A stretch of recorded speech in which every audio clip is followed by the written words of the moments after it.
Hi guys, thanks for checking out the video. Last week I did a video on X Factor.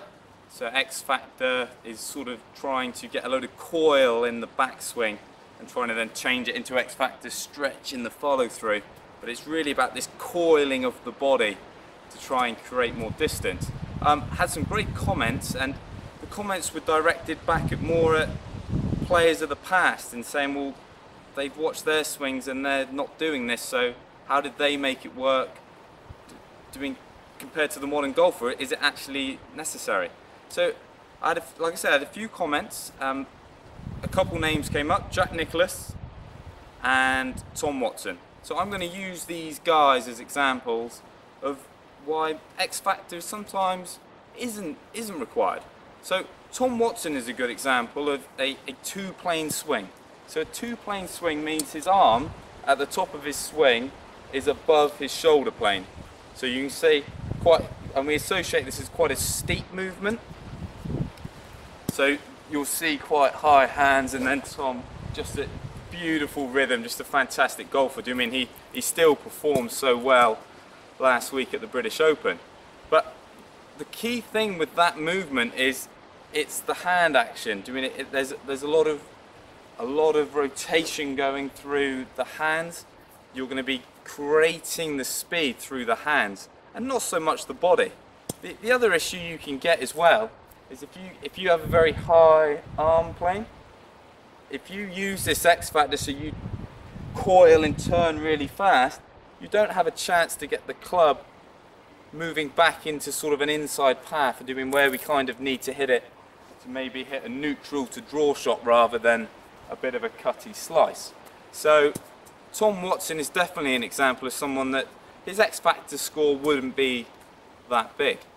Plus, if you factor in his age, I mean, he's 65 years old and still competing at such a high level.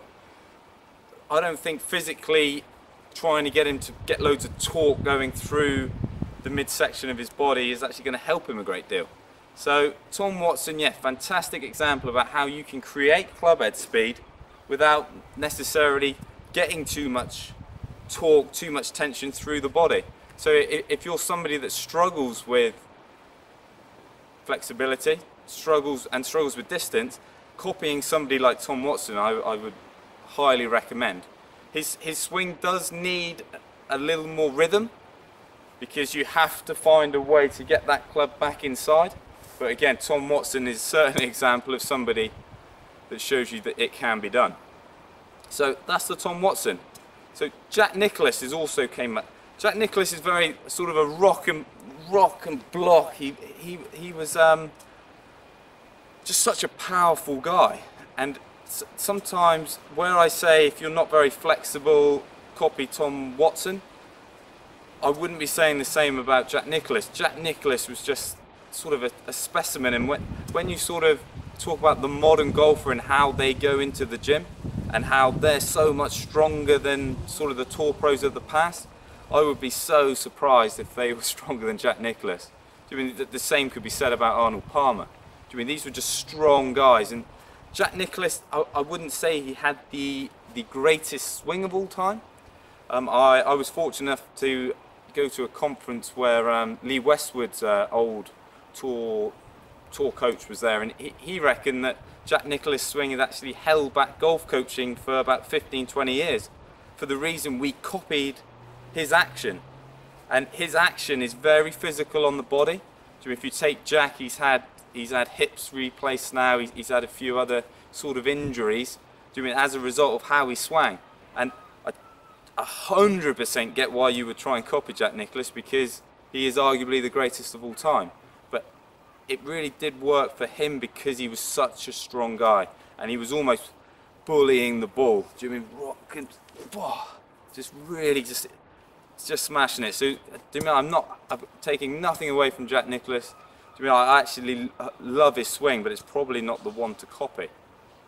One last point as well, you could actually say it's the equipment has changed. Do you mean with the bigger heads?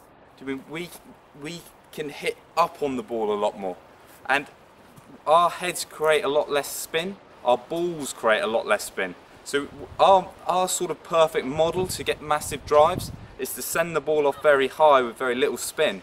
That was very difficult to do with the old equipment. So they had to, as a result, get a bit more, I would say, a bit more wristy, a bit more lag, because they needed to hit down on it a little bit more to almost squeeze the ball out to get a bit of spin so they could get the launch up. If you try to, again, this is a completely different argument about equipment, but you'll find an old, like persimmon, really small driver, if you actually try and hit balls with a modern Premier golf ball, the spin rates, they just don't match up. It's very difficult to get anything out of it. So the equipment has definitely helped the modern golfer, but it has also allowed them to swing it in a different manner. But I hope this has helped. I hope it's interesting. Like I say, it's great to look at guys from the past and sort of see how they made it work. And a lot of them are still making it work to this day. Get some comments down below. I hope to catch you soon.